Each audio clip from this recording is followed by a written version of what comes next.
73편 1절에서 5절 함께 합독하시죠. 시작. 진실로 하나님은 이스라엘에게 선하시니 곧 깨끗한 마음을 가진 자에게니라. 그러나 나로 말하면 내 발이 거의 실족할 뻔하였고 내 걸음은 미끄러질 뻔하였으니 이는 내가 악인의 번영을 보았을 때 어리석은 자가 시기하였음이니라. 그들은 죽을 때에도 고통이 없고 그들의 힘은 강건하며 다른 사람처럼 고난에 처하지도 아니하고 다른 사람같이 재앙에 당하지도 아니하기 때문이다. 아멘. 자, 하나님께서 우리 참 이런 게 참 감사한 게 있어요. 뭐냐면은 우리가 참 기억을 잘 못하는 걸 아시고 기억을 잘하고 73편하고 37편이 같은 이야기예요. 그러니까 37편은 어떤 이야기냐면 악인이 돼가는 과정을 설명을 한다면 여기는 악인이 된 결과 이렇게 했어요. 되게 외우기 쉽죠. 73 그 반대로 하면 37. 그러니까 37은 뭐예요? 악인이 되는 과정. 그 다음에 73편은 악인이 된 결과. 그래서 우리는 특별히 우리가 예수를 믿는 우리들은 하나님 성경에서 말하는 의가 뭔지를 알아야 하고 또 특별히 우리가 분명히 알아야 될 것이 뭐냐면 악인이 누구인가를 알아야 돼요. 그걸 모르면 우리 일평생 기도 제목과 소원이 내 원한을 풀어주소서, 내 원한을 풀어주소서 이거밖에 기도를 못하니까 하나님이 우리에게 기도 제목을 그걸 준 건 아니잖아요. 그죠? 우리 주변에는 항상 악인이 있어요. 그리고 그 악인은 왜 하나님께서 만드셨는지, 악인과 선인의 관계는 어떠한지, 하나님이 보실 때 의롭다라고 이 의가 뭔지, 세상적 도덕적 기준이 아니라 하나님 관점에서 의가 뭔지 이런 것도 알아야 되고요. 또 영의 세계에서 사단의 역할이 무엇이고 그 다음에 거짓 선지자들의 역할이 무엇이고 귀신의 역할이 무엇이냐 이런 연계에 대해서도 우리가 알 때 적을 알아야죠. 분명히 상대방을 알아야만이 우리가 어떻게 하나님은 대처하라 라고 말씀을 하셨는지 안다면 우리가 가지고 있는 짐들이 훨씬 가벼워질 뿐만 아니라 그걸 알고 우리가 대하기 때문에 어떻게 해야 되지? 하고 당황하지 않겠죠. 그런 의미에서 이 악인에 대해서는 필연적으로 알아야 합니다. 특별히 왜 이 악인에 대해서 좀 많이 알아야 되느냐면 저희 교회나 또 여기 우리 함께 참석하는 여러분들은 지금 이 마지막 때 악한 자들이 어떻게 이 악한 세상을 만들어가고 있는지에 대해서 우리는 알고 있고 관찰하고 있죠. 그래서 우리는 매일 분노하고 있죠. 그래서 매일 분노하는 것으로 끝나면 의미가 없죠. 알고 하나님이 그들은 어떻게 대하라는 건지 알아야죠. 근데 참 놀라운 건 뭐냐면 성경에 보면 이 마지막 때 있을 이 악한 자들이 구축할 이 바벨탑, 이게 우리는 완성된, 그러니까 모든 것이 이제 완성된 것으로 봤을 때 바벨탑이라고 말하고 있는데 어쩌면 성경에서 하라는 대로 잘하는지 그게 너무 신기할 뿐이에요.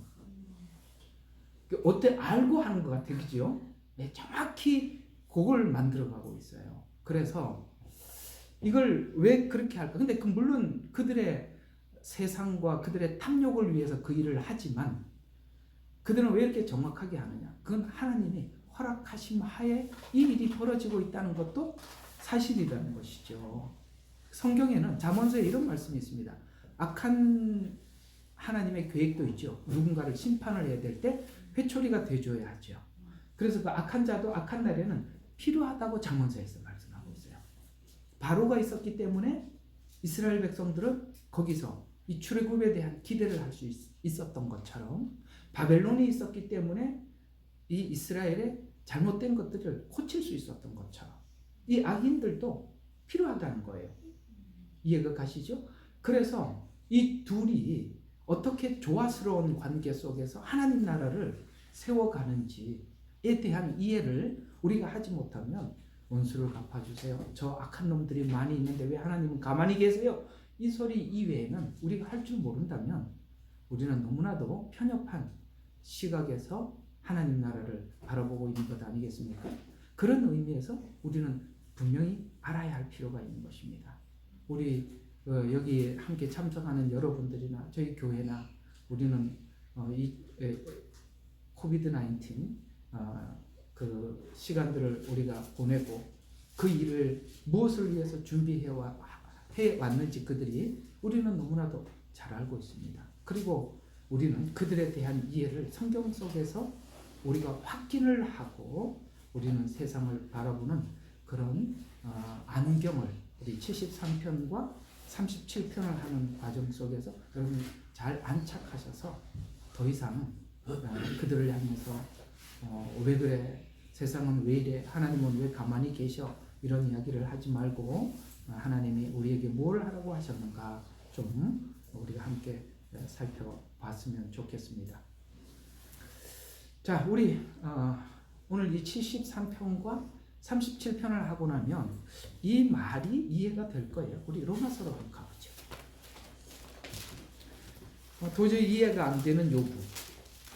굉장히 이렇게 꼭 살아야 되나 이런 생각이 드는 말씀이죠. 자, 9절부터 한번 보죠. 12장 9절부터 자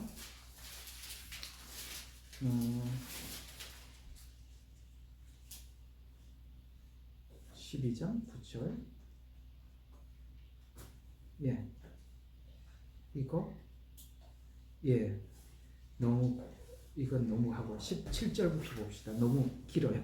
자, 17절부터 자, 아무에게도 악으로 악을 갚지 말고 자, 벌써 하나님 뭐라고 이야기하는지 보이시죠?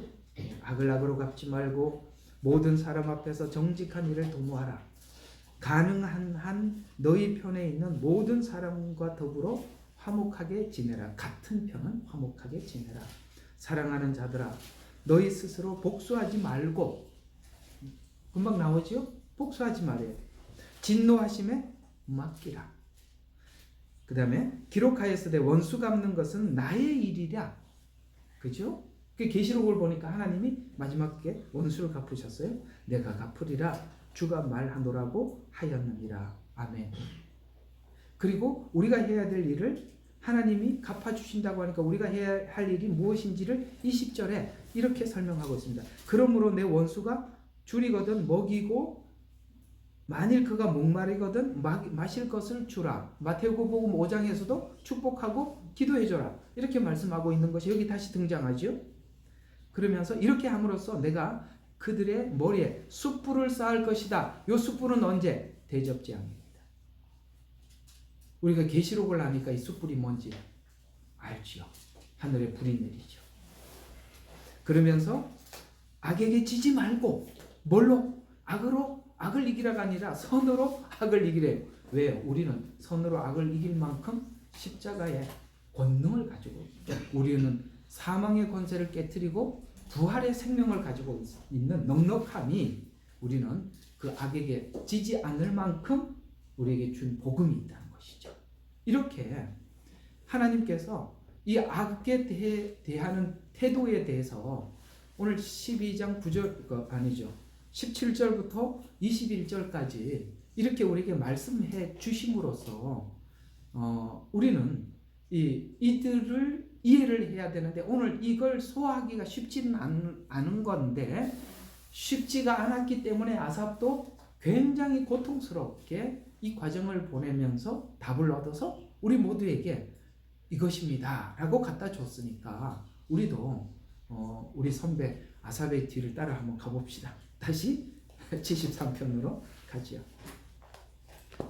시편 73편으로 지나가서 자 1절에서 3절 이런 이야기입니다. 자 지난날 악인의 형통을 보고 실족할 지경까지 갔던 심경을 회상하면서 미끄러질 만큼 악인의 번영을 보고 시기했다. 여러분 지금 아삽이 오늘 여기 로마서 12장 말씀처럼 17절에서 21절 같은 믿음을 가지고 있었나요? 지금 이 말이 시기했다. 이렇게 표현하고 있죠. 지금 여기 12장 이야기하고 맞지 않죠? 안 맞잖아요. 네. 왜 시기했을까요? 좀 이따 나옵니다. 세상의 형통과 번영이 하나님의 축복의 결과가 아니라고 말해주고, 이 과정을 이해하기 위해서는 믿음이 악인이 형통과 선한 사람들의 고난 사이에서 흔들렸던 경험이 있더라는 거예요. 여러분, 우리 예수 믿고 난 뒤에 우리 다 이런 걸 한 번씩 겪어요. 그렇죠? 저 이렇게 가끔씩 보면 옛날에 그런 분들이 와서 간증을 많이 했어요. 저요, 찢어지게 가난했거든요. 새벽 예배 열심히 다녔고 하나님께 기도했더니 하나님께서 제 사업을 이렇게 번창하게 해주셔서 제가 교회를 짓고 선교사 몇 명을 구원하고, 앉아서 듣는 나는 지금 쌀이 없어서 나도 저 사람 못지않게 열심히 했는데 그지요? 저 양반은 뭔데, 아니 뭐 하나님께 괜히 어느 때는 좀 그죠? 네, 셈이 나더라는 거죠. 이게 나만 그런 게 아니잖아요, 여러분. 그래서 그런 얘기 들으면 너무 속상해요. 왜? 애들 분유 사줄 돈도 없는데 쟤는 뭔데? 그 내가 보니까 쟤 나보다 못했어. 그런데도 왜 뭔데 그렇게 특별하게 이렇게 했을까? 그 얘기예요. 내가 식이 났더라. 왜? 아직 몰랐기 때문에. 그것이 참, 제가 어떤 목사님, 제가 저하고 굉장히 관련이 있는 교회였는데, 그 교회 지금 제 장로님이세요. 정말 참 먼 곳에서 새벽 예배 드리려고 교회에서 매일 밤 몇 년을 잤어요. 그 부부가 밤에 와서 기도하고, 거리도요, 차를 타고요 1시간 이상 와야 돼요. 정말 멀어요. 그렇게 정말 찢어지게 가난하게 시작을 해서 하나님께서 지금 정말 거부가 되게 해주셔서, 좀 그런 어떤 장로님 한 분 계세요. 그런 분이 계셔요. 잘 알아요. 근데 이제 그 장로님하고 목사님이 한번 이제 중국 학교에 오셨어요. 그래서 이제 강의를 이제 목사님 하시고, 제가 목사님께 이런 부탁을 했어요. 목사님, 그 장로님 간증 한번 좀 시키시죠. 그랬더니 뭐라고 그러시더라고요. 저보고. 그분은 저한테 뭐라고 할 만한 형님 같은 목사님이니까 뭐라고 그런 거예요. 그래서 하시는 말씀이, 사람 버리려고 그래. 절대 우리 내 그 장로님 어디 가도 내가 간증을 안 시켜. 그러면 저 사람 버리는 거야. 다시는 그런 얘기 하지 말라고. 그 얘기 들으니까 맞더라고요. 나는 그게 맞다고 생각합니다. 사람들이 그렇게 간증을 하면 이상하게 거기에 무슨 차별이 생기고 자기는 특별한 하나님 앞에 은혜를 받고 있다고 생각을 해요. 시기가 난다는 말이에요. 오늘 여기 아삽이 지금 여기 앞쪽에서는 아직 몰랐기 때문에 후반부에 가서야 그걸 알아서 자유했지만, 야, 이거였구나 하고 깜짝 놀랐던 거거든요. 그래서 그런 겁니다. 여러분 아십니까? 예수님께서 40일 금식 기도할 때 와서 뭐라고 했습니까? 돌덩이를 떡덩이로 만들 능력이 예수님께 있었어요. 그분이 왜 못 만드십니까? 광야에서 만나를 내리시는 하나님이신데요. 사람들이 그때 배가 얼마나 고팠어요. 그때 떡 딱 갖다 주면요, 아마 유대 땅 사람들만 올 것 같습니까? 온 세상에 예수님 따를걸요. 그러면 예수님은 무슨 메시아가 되느냐면 그들의 육신을 채워주는 메시아로 되는 거예요. 주님은 그들의 영혼을 살리기 위해서 죽은 사망에서 생명을 주러 오셔서 그분은 십자가에서 죽으셔야 하는데, 여러분 예수님이 십자가에 죽으러 간다 그러면 놔 주겠습니까? 놔 주겠냐고요? 붙잡죠. 당신은 천하를 통일하고 세상의 가난을 극복하게 만드는 메시아가 되게 해주십시오 라고 붙잡지 않겠습니까? 예수님은요 과감하게 거절하셨어요. 당신이 오실 그 선지자라 라고 사람들이 왕으로 삼으려고 할 때 뭐 하셨는지 아십니까? 혼자 산으로 가셨대요. 도망가셨어요. 그거예요. 우리는 이게 본질을 잊어버릴 수 있어요. 식이 난단 말이에요. 그러면 거기에 딱 빠져들게 되면 헤어나오기가 얼마나 힘들었는지 여기 73편이 그 이야기예요. 내가 실족하고 미끄러질 뻔했다. 이렇게까지 고백하고 있다는 걸 기억하셔야 해요. 우리가 살면서 누가 가난하게 살지 않아서, 우리 부모님 세대 다 가난하게 살았어요. 대부분이 가난하게 살았죠. 그러다 보면 그런 자녀들은 자라면서 성공에 목마릅니다. 저도 성공에 되게 목말랐던 사람이고요. 누가 그러지 않겠습니까? 그러나 그걸 넘어서지 않으면 영적인 그리스도를 만나기까지 많은 고난을 헤집고 지나가더라고요. 그러나 참 그걸 간단하게 업어치기 하고 이렇게 태어나면 좋겠습니다. 업어치기 하고 우리가 영적인 예수님을 붙잡게 된 건 정말 은혜인 것 같아요. 아니면 지금도 씨름하고 있을걸요? 그렇죠? 네. 공감하시면 아멘 하고. 그래서 실족하여 넘어질 뻔하였도다 이렇게 말할 만큼 그렇더라는 것입니다. 또 그가 왜 이렇게 실족하여 넘어질 뻔할 만한 그런 시험을 당했냐면은 바로 이런 것 때문입니다. 이 사람들이 부를 축적하는 과정이 공의롭지 않아요. 그러니 더 화가 나죠. 예를 들어서 그가 열심히 일을 하고 그 열심히 일한 만큼만 보상을 받는다면 오케이, 이해가 가요. 그런데 오늘 여기 본문에 보면 이상하게 얘는 뒤로 자빠져도 잘 되고 앞으로 넘어져도 잘 되고 이해가 가시죠? 이리 가도 잘 되고 그냥 그냥 벌리면 돼. 그런데 그게 수법이 너무 나빠. 방법도. 그걸 아삽이 보고 있는 거예요.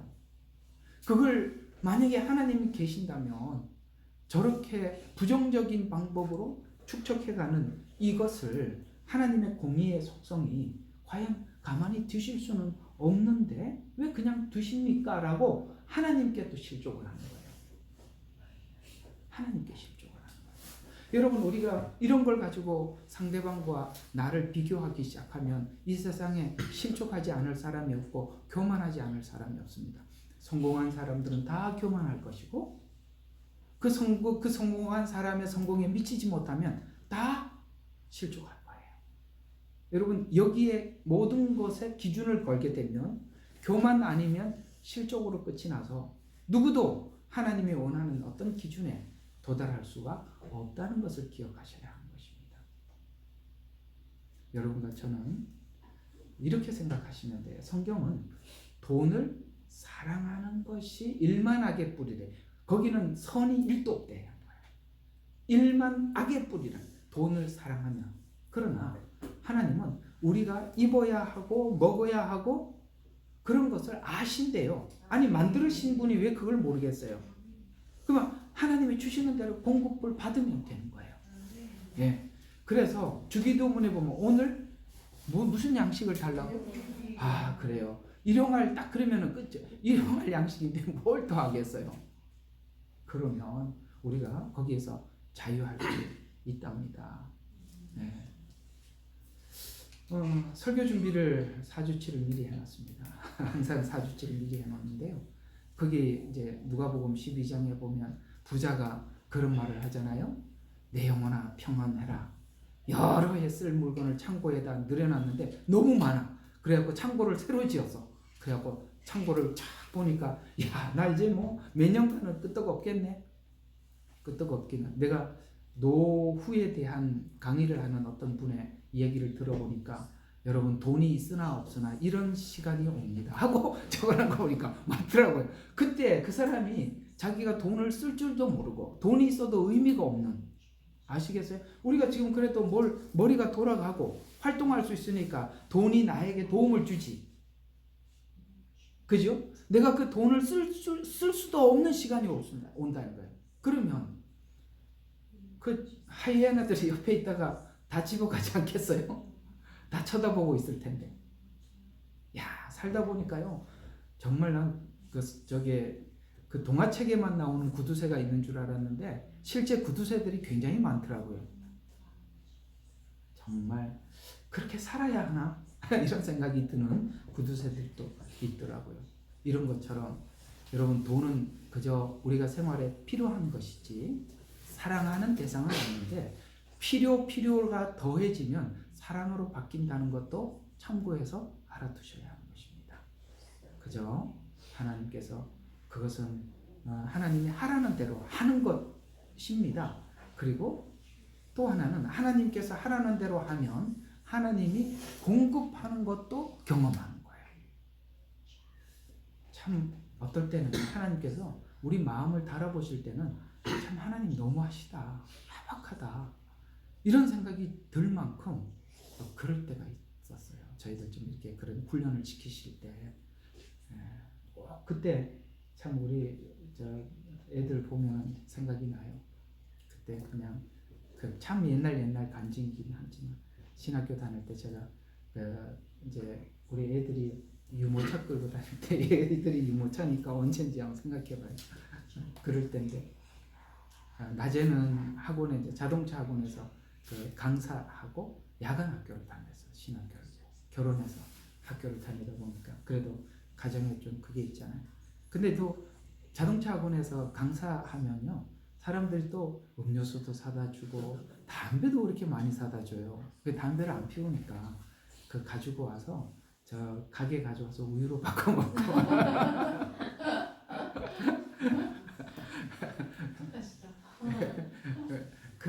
그랬던 적이 있어요. 그런데 하나님이요 어느 때는 그것도 헌금 하라 그러시더라고요. 정말 이걸 분유를 사야 되는데 우리는 쌀이 없어도 괜찮겠어. 근데 그것도 하나님이 한번 나한테 좀 주지 않을래? 이렇게 참 그렇게 되게 어떨 때는 야박하시더라. 하나님 저희들 굶는 건 괜찮은데 애들 배고파 울잖아요. 그래도 그걸 하라는 거예요. 근데요 그냥 우리 옛날 간증이니까 한번 듣고 잊어버려도 좋지만 근데 그리고 난 뒤에 하나님께서 계속 공급해 주시더라고요.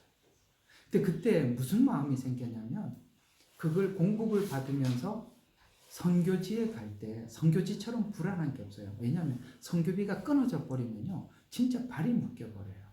아무것도 할 수가 없어요. 그 보내는 작은 돈들이요 선교지에서는 굉장히 큰 거거든요. 근데 갈 수 있겠더라고요. 왜? 하나님이 공급해 주는 걸 많이 경험을 하니까 그래 혹 누가 보내주는 선교비가 끊어지더라도 하나님 이런 식으로 공급해 주실 거야. 이게 뭐 믿음인지 배짱인지는 잘 모르겠는데 그게 그래서 저희들이 선교지를 세 나라를 이렇게 다닐 수 있었던 것입니다. 사람들이 제일 두려운 게 그거잖아요. 뭘 좀 가지고 가야 마음의 안정. 가지고 가는 건 없는데 그냥 하늘만 쳐다보고 가는 거예요. 왜? 따라다니면서 주실 거니까 하나님이 계속 위에서 보내주실 것이니까 그런 믿음이 이 마지막 때 정말 필요해요. 왜 누가 표를 안 받을 수 있습니까?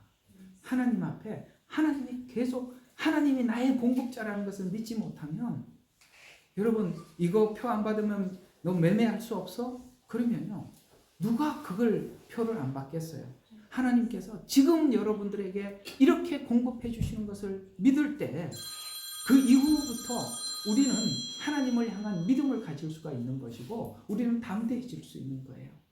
어쩌면 우리가 살아가는 일상 속에서 이런 훈련을 한 번씩 겪게 했다면 여러분 그 믿음을 꼭 간직하십시오. 그 믿음만이 우리가 이 마지막 때를 이겨나가고 하나님을 바라볼 수 있는 것입니다. 때로는 하나님께서 뭘 요구하든지 그냥 순종하세요. 그걸 계산하면 이상하게 첫 번째 생각은 하나님 주신 게 맞는데 한 번 더 생각해 보면 안 돼, 그죠?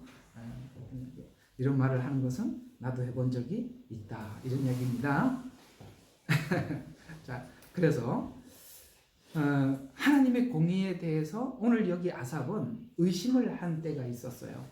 그래서 넘어지고 실족할 만큼 그런 생각을 한 적이 있었다고 말씀을 하면서 욥기 12장 6절에 보면 이제 이들이 불로소득을 얻어서 욕심을 따라 사는 것이 불로소득도 얻고 그 다음에 자기 욕심을 마음껏 발산하면서 살아가는 것이 저주이라는 걸 알게 되었대요. 욥기서 12장 6절에 이렇게 말씀하고 있습니다. 강도의 장막은 형통하답니다. 놀랍죠? 강도의 장막은 이상하게 형통하대요. 그리고 하나님을 진노케 하는 자가 평안하대요. 이거 거꾸로죠. 이게 지금 하나님의 공의하고 전혀 반대 현상이에요. 그 다음에 또 하나님이 그의 손에 후히 주신대요. 야, 이거 외워도 성경 어디라고요? 욥기서 12장 6절. 야, 놀랍죠? 다시 한번 읽어드리겠습니다. 강도의 장막은 형통하고 하나님을 진노케 하는 자가 평안하니 하나님이 그 손에 후히 주시니라. 아삽이 악인의 형통함을 보고 시기했다는 말은 부러워했다는 말인데, 우리도 한때 부한 것을 목적으로 삼고 부한 자들을 부러워한 적도 있었답니다. 그러나 그것이 얼마나 위험한 것인지 영혼의 소중함을 깨닫고, 아시겠습니까? 이 둘의 비중, 우리 육신의 마지막과 그 다음에 영혼의 가치, 이 둘을 비교해서 이 영혼이 얼마나 소중한지 알고, 이게 아무것도 아니에요. 잘못하면 우리가 여기 시선이 뺏겨서 이쪽을 놓칠 뻔했다는 거예요. 여러분, 부자와 나사로 비유는 크게 두 가지 의미가 있어요. 하나는 그 교리적인 설명으로는 부자와 나사로 비유는, 부자는 유대인을 의미하고요, 그 나사로는 이방인을 의미하는 것입니다. 원래는. 그러나 그 이야기는 또 실제 상황으로 우리에게 어떤 이야기냐면, 그 부자는 매일 연락하고 즐거움에 살아가느라고 문 앞에 한 번만 불러서 너 얘기만 들어봐도 한 번만 들어서 기회가 하나님 앞에 늘 있었어요. 그렇죠. 나사로가 자기 문 앞에 있었으니까. 그랬더라면 이 복음을 들을 수 있는 기회가 있었을 거예요.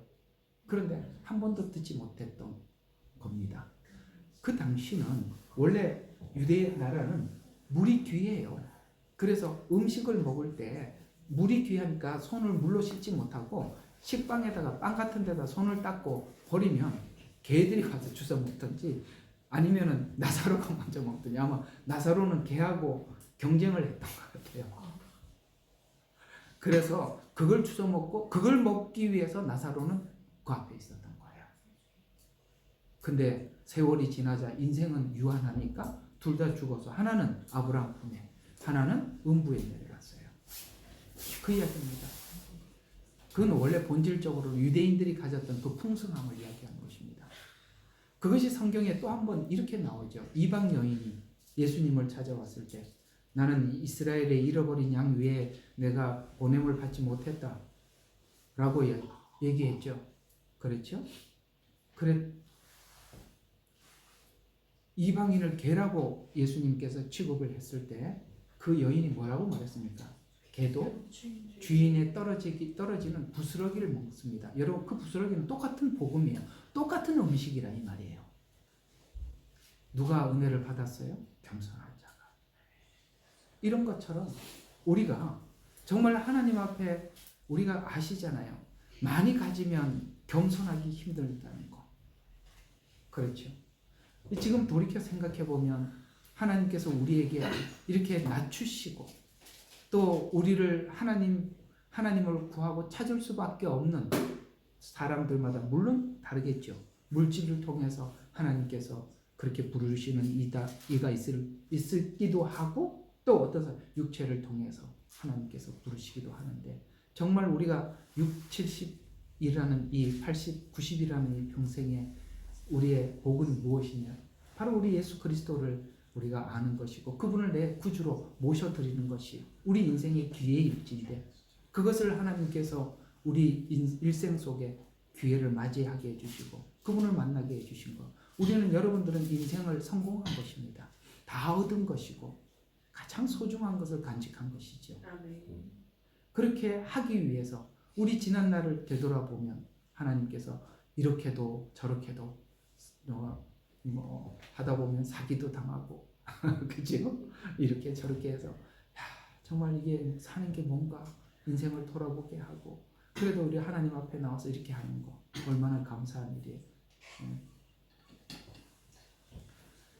그래서 이 영혼의 소중함을 알고 하나님의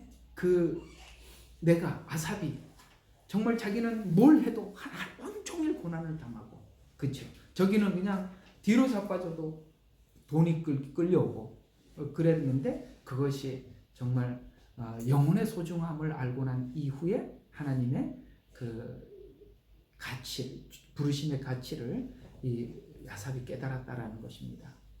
디모데후서 4장 10절에 바울은 마음에 남아있는 어떤 한 마디 말을 하고 있어요. 바울이 투옥되자 대만은 세상으로 갔다라고 참 그 씁쓸한 기록을 하고 있습니다.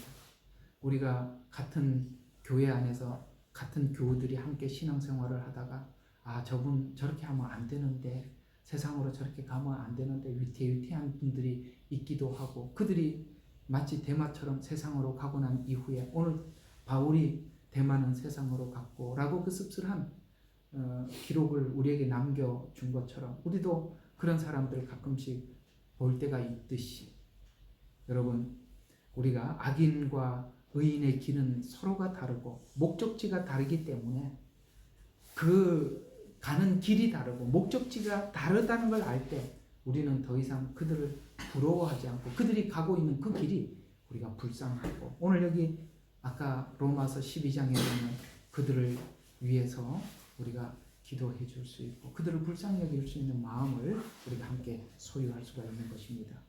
번영하지 못하게 번영을 멈추게 하신 그 하나님께 감사를 드립니다. 왜요? 호세아서 4장 7절에 보면 또 이런 말씀이 하나가 있어요.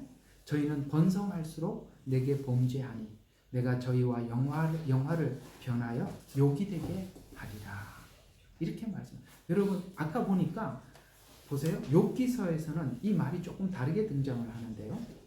강도의 장막은 형통하고 하나님을 진노케 하는 자가 평안하고 하나님이 그 손에 후히 주시는 걸로 끝이에요. 그건 저주예요. 그런데 놀랍게도 하나님께서 택한 이스라엘 백성들은 그렇게 하지 않는데요. 호세아서 4장 7절이 그거예요. 너희가 번성할수록 범죄하니까 저희의 영화를 어떻게 합니까? 변하여 욕이 되게 함으로써 그게 복이더라는 거예요. 그것이 우리 영혼을 잃어버리는 영향이 된다면 하나님께서 그걸 뺏어서 욕이 되게 만드는 게 축복 아니겠습니까? 네. 그 얘기잖아요. 놀랍죠? 아까 악인들은 그냥 내버려 두었지만 당신의 백성들은 그것을 뺏어버린다는 거예요. 자, 그 다음 4절부터 12절은요. 악인이 번성하고 있는 목록들에 관한 목록들. 자, 4절과 5절은 건강해서 죽을 때까지 건강하답니다. 자, 죽을 때까지 건강하다. 참 이것도 신기한 이야기죠.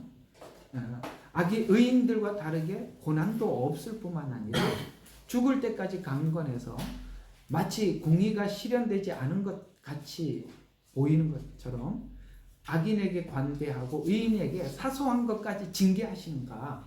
이게 아삽이 느꼈던 하나님 앞에 실족한 사건이라는 거예요. 우리가 이제 가끔씩 우리 주변에 살아가고 있는 많은 분들 입에서 그런 이야기를 들을 때가 있습니다. 아주 나쁜 사람들을 바라보면서 죽을 때도 멀쩡하게 있다가 죽는 거 보면 더 화가 나. 그죠? 아주 악한 사람들이. 근데 저 이제 어떤 사람들이 그런 이야기, 아주 너무 악한 사람인데 죽을 때까지 아주 건강하게 아주 그냥 그렇게 살다가 죽는 저 인간은 저 영감쟁이는 말이야. 얼마나 살면서도 그렇게 욕심도 많고 지 마음대로 살아 죽을 때까지 저건 아주 그냥 병도 없이 그냥 지금도 저렇게 저 나이에도 바람 피우고 다니고 막 그런다면서 뭐 그렇게 하는 사람 있더라고요. 이해가 가십니까? 근데요, 놀랍게도 하나님의 백성들은 그렇게 대하는 게 아니라 조금만 문제가 있어도 하나님이 가만히 안 두셔요. 고린도전서 11장 32절에 징계를 받는 것은 세상과 함께 죄를 정함을 받지 않게 하려 합니다. 징계를 한답니다. 그래서 마지막 날 하나님께서 심판을 하실 때 그 죄의 정함을 받지 않게 하려고 지금 하나님께서 잘못할 때마다 바로 찾아가서 교정하고 이런 작업을 한다는 거예요. 여러분 생활과 삶 속에 하나님께서 끊임없이 간섭하시고 조금만 잘못해도 양심의 죄책감을 주시고 행동으로 뭘 잘못하면 그걸 뚜렷하게 깨달을 만큼 징계하시는 것이 하나님의 자식이라는 증거예요. 히브리서 12장입니다. 히브리서 12장 6절과 8절. 주께서 사랑하는 자를 징계하시고 그가 받으시는 아들마다 매질하느니라고 하시는 것이라. 너희가 징계를 견디어내면 하나님께서는 너희들을 아들들로 대우할 것이니 아버지가 징계하지 않는 아들이 어디 있느냐. 모든 사람들이 참여하는 징계를 너희가 받지 않는다면 너희가 사생자여 친아들이 아니니라. 내 자식도 아닌데 누가 징계하겠습니까? 하나님께서 내 자식이니까 그걸 가만히 둔다면 하나님은, 그래서 대체적으로 하나님은 저와 여러분에게 십자가에서 은혜를 마음 한껏 베푸시고 삶에서는 공의를 적용시키시는 거예요. 맞죠? 삶에서는 공의를 적용시키는 거예요. 여러분들 삶 속에서도 하나님의 은혜, 성경은 그렇게 얘기하지 않아요. 왜요? 죄는 전염성을 가지고 있고 확장하고 자라가거든요. 그것도 생명이 있다니까요. 생명은 자라고 크고 확장해 나가는 거예요. 전염이 되고. 그래서 하나님은 교회라는 공동체가 이 거룩이 유지되기 위해서 어떤 죄에 대해서 죄의식이 없어질 만큼 발생될 때는 하나님께서 여지없이 그 거룩한 교회는 거룩한 수준만큼 징계를 하시는 거예요. 여러분 아나니아 삽비라 이야기가 그런 이야기예요. 요즘 아나니아 삽비라가 그렇게 많잖아요, 그죠? 없나? 아나니아 삽비라가 많은데도 아나니아 삽비라처럼 하나님이 안 해. 왜? 그만큼 교회가 문제가 많은 거예요. 그 초대 교회는요, 정말 하나님께 은혜를 받았고 그들이 진심으로 은혜를 받아서 가난한 사람들에게 나누어 주기 위해서 자발적으로 그런 일들이 정말 복음이 복음답게 작동을 하고 있었어요. 근데 그 중에 어떤 그 대열에 끼고 싶지만 믿음은 없고 자랑은 하고 싶지만 그런 사람이 등장하는데 그게 아나니아 삽비라와 같은 제2의 제3의 아나니아 삽비라가 등장할 가능성이 있자 하나님은 본보기로 그 둘을 징계하셔서 그 교회의 거룩함을 유지하신 거예요. 이건 무슨 이야기냐면 그 교회가 얼마나 하나님 앞에 순수하게 복음을 가지고 거룩을 유지하느냐에 따라서 어떤 교회는 정말 진창이라도 그냥 두는 경우가 있지만 하나님 앞에 그렇게 거룩을 추구하는 수준만큼 하나님께서는 작은 죄의 부분도 넘어가지 않고 징계하는 교회도 있더라는 것이죠. 그러면서 오늘 이 악인들의 그 악함을 재미있게 표현을 하고 있습니다. 6절부터 9절까지만 하도록 하겠습니다. 자, 악행을 보고 그냥 두는 것이 그게 비극이죠.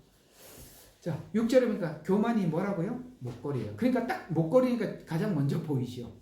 딱 보면 교만이. 이게 교만이요. 극에 달한 사람들은요. 그냥 처음 봐도 알아요. 보이더라고. 그냥 이렇게 딱 그냥 목걸이야. 그냥 이렇게 우리 이름표 여기다 하잖아. 왜요? 잘 보이라고. 그냥 딱 저 사람 딱 그냥 보여. 두 번 살이 쪄서 눈이 불룩하고 소득은 기대 이상이고 착복한 거겠죠. 사실 저는 여러분들하고 같은 생각일지는 모르겠습니다만 참 저는 이게 교회 안에서 보통 살잖아요. 목사들은 이게 바깥 사람들하고 잘 접촉할 기회가 잘 없어요. 다 와도 교인들이고 만나도 목사님들이고 이게 요 수준이니까 잘 모르겠어요. 근데 사실 최근에 들어오면서 그 악인들이 숨기면서 악행을 하다가 요즘은 드러내서 하는 걸 보고 저는 사실 악행의 수준을 보고 굉장히 충격을 받고 있습니다.